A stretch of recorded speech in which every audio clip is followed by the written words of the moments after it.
బాబాయ్ బాబాయ్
మొత్తం తెలుసు అన్న ఎవరేం చేస్తారన్నది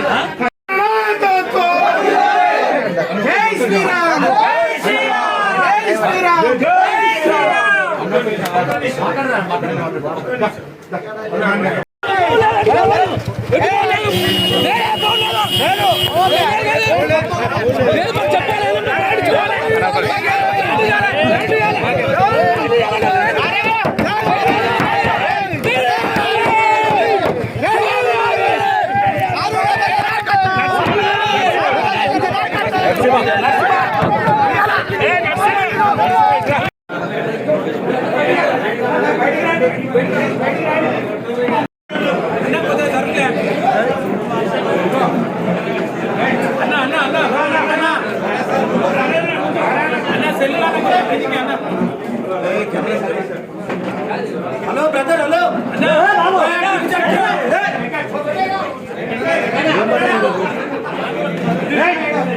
అన్న అన్న కెమెరా అన్న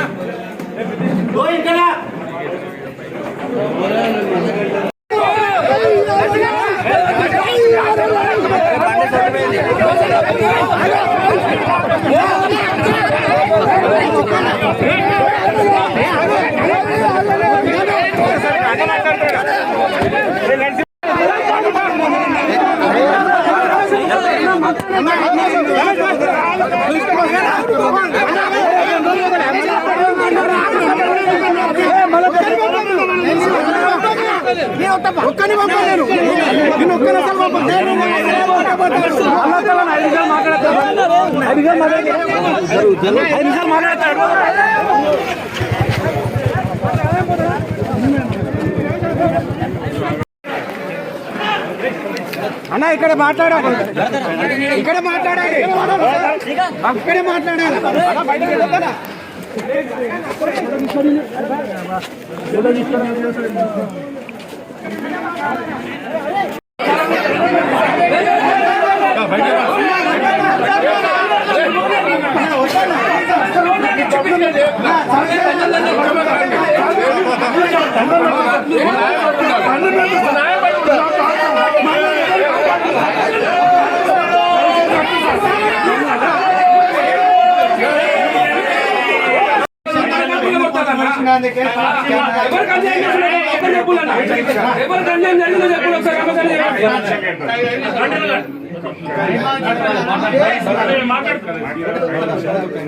రమేష్ అన్న ఎమ్మెల్యే ఉన్నప్పుడు కళ్యాణం చేసిందా ఎమ్మెల్యే అయినప్పుడు కళ్యాణం చేసిందా పేదల కళ్యాణం చేసిందా కార్యకర్తల కళ్యాణం చేసిందా పేదల పోలేదా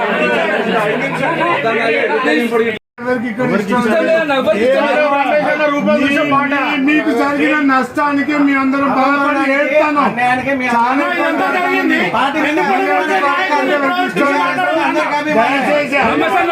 మాట్లాడతారు మీకు తెలుసు అన్న మొత్తం ఏం జరిగింది అన్నది కూడా ఏం జరిగింది అన్న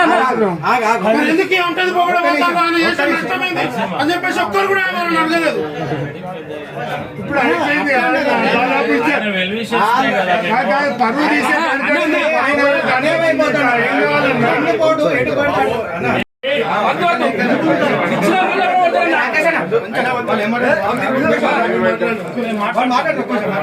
ఇక మాట్లాడే నష్టమైంది. మీరు రాండి అన్న. ఇప్పుడు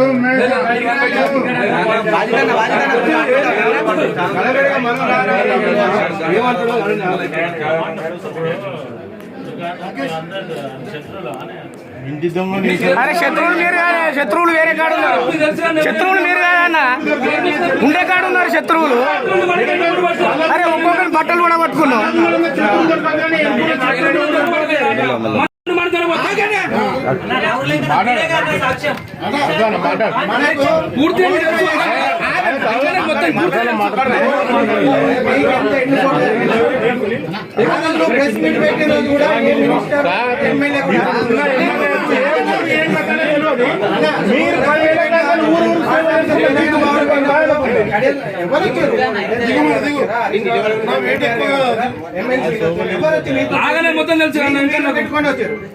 ఆయన ప్రజల్లో నమ్మడాలి. ఎందుకంటే బీఆర్ఎస్ అసలు ఏంది దాంట్లో గేమ్ నడుస్తుంది అనేక ప్రజలు కూడా.